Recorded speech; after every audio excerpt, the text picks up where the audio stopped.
Assalamualaikum warahmatullahi wabarakatuh. Selamat pagi anak-anak. Alhamdulillahirabbil alamin. Pada hari ini kita masih diberikan kesehatan oleh Allah Subhanahu wa taala sehingga kita bisa melaksanakan pembelajaran walaupun dalam jarak jauh, belum bisa tatap muka secara langsung. Pada hari ini kita masuk ke tema 1, subtema 2, pembelajaran 1. Sebelum kita memulai kegiatan pembelajaran hari ini, mari kita membaca doa terlebih dahulu. Nah, anak-anak, pada hari ini ada dua materi yang akan kita pelajari. Yang pertama yaitu pelajaran IPA mengenai perkembangbiakan pada hewan. Kemudian yang kedua dari materi IPS, ilmu pengetahuan sosial mengenai perekonomian negara-negara Asia Tenggara. Nah, untuk materi yang pertama kita bahas tentang perkembangbiakan pada hewan. Perlu kalian ketahui bahwa setiap makhluk hidup itu mempunyai kemampuan untuk berkembang biak, baik manusia, hewan maupun tumbuhan. Nah, pada hari ini kita akan belajar mengenai perkembangbiakan pada hewan. Adapun beberapa perkembangan biakan pada hewan ada 3. Yang pertama dengan cara bertelur, yang kedua dengan cara melahirkan, dan yang ketiga ada cara bertelur dan melahirkan. Nah, sekarang kita akan pelajari satu persatu. Cara perkembangbiakan hewan yang pertama adalah bertelur. Coba Bapak mau tanya, hewan apa yang ada di sekitar kalian yang berkembang biaknya dengan cara bertelur? Ada ayam, bebek, angsa, burung, dan lain sebagainya. Nah, hewan-hewan tersebut berkembang biak dengan cara bertelur. Di dalam IPA, hewan yang berkembang biak dengan cara bertelur disebut ovipar. Adapun hewan yang berkembang biak dengan cara melahirkan adalah vivipar. Nah, jadi hewan yang berkembang biak dengan cara bertelur adalah ovipar, dan hewan yang berkembang biak dengan cara melahirkan adalah vivipar. Nah, kemudian contoh hewan yang berkembang biak dengan cara melahirkan seperti sapi, kucing, kambing, anjing, dan hewan lainnya.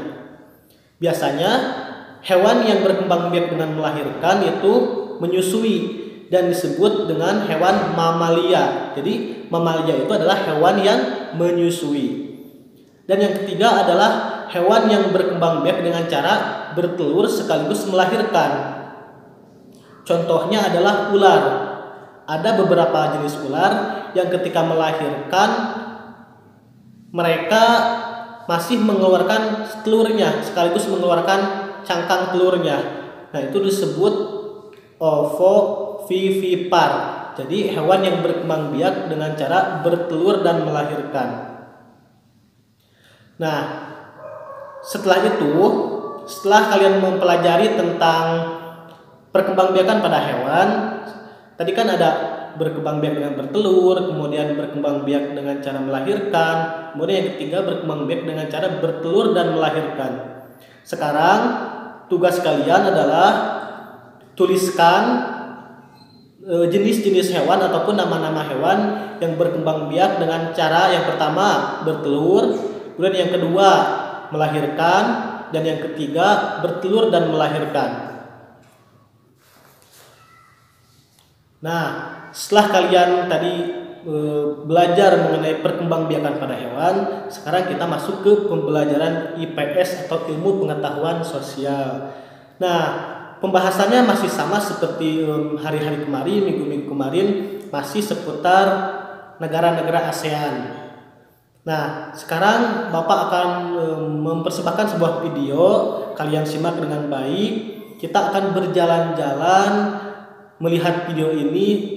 Kita mengelilingi negara-negara yang ada di ASEAN atau yang ada di Asia Tenggara.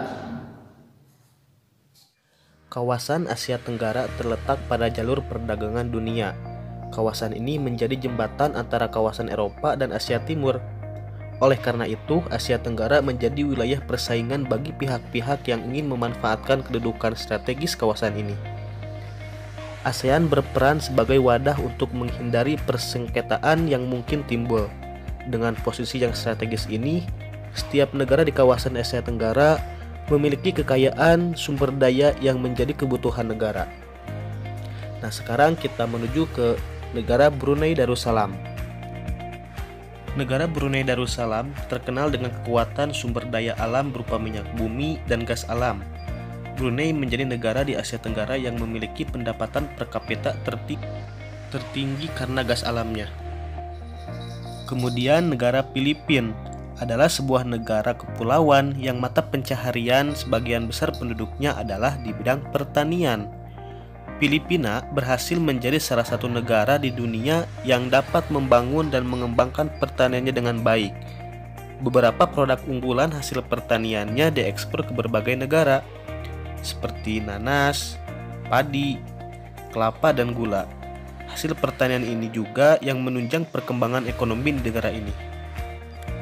Yang selanjutnya yaitu negara kita, negara Indonesia. Sebagai negara kepulauan terbesar di kawasan ini, Indonesia memiliki ragam sumber daya alam yang sangat kaya. Banyak hal yang dapat dikembangkan untuk memperkuat perkembangan ekonomi Indonesia.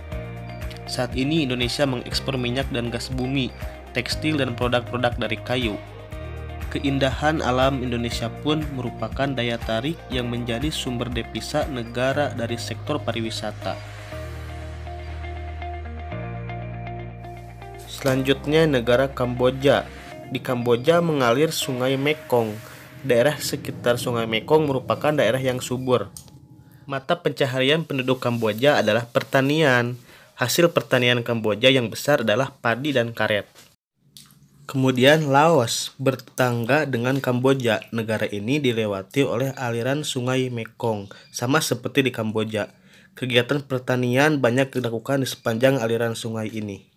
Sebagian besar hasil pertanian dinikmati oleh masyarakat Laos. Selanjutnya yaitu negara Malaysia. Kegiatan ekonomi utama penduduk Malaysia adalah di bidang pertanian, pertambangan, dan perindustrian. Perdagangan internasional merupakan salah satu kegiatan ekonomi Malaysia yang mengalami pertumbuhan tercepat. Negara berikutnya yaitu Myanmar. Mata pencaharian utama penduduk Myanmar adalah pertanian, perkebunan, dan pertambangan. Padi merupakan hasil utama dari pertanian di sana. Myanmar merupakan salah satu negara penghasil padi terbesar di Asia Tenggara. Selanjutnya adalah negara Singapura. Singapura merupakan negara paling maju di kawasan ASEAN. Letak Singapura sangat strategis. Saat ini Singapura menjadi negara transit ramai di Asia. Negara berikutnya yaitu negara Thailand. Thailand sering disebut sebagai lumbung padi di Asia Tenggara. Padi memang merupakan hasil pertanian terbesar dari negara ini. Selain itu, perkebunan, kehutanan, pertambangan, dan industri juga merupakan kegiatan ekonomi penduduk Thailand. Saat ini, penghasilan utama Thailand adalah sektor pariwisata. Keunikan bangunan budaya di Thailand menjadi daya tarik tersendiri bagi para wisatawan mancanegara. Dan negara yang terakhir di Asia Tenggara yaitu Vietnam. Setelah pulih dari Perang Vietnam, negara ini mulai berkembang di berbagai sektor perekonomiannya. Pariwisata dan turisme mendukung perkembangan ekonomi. Bidang pendukung lainnya seperti usaha jasa di bidang perhotelan, restoran, serta transportasi juga turut berkembang pesat.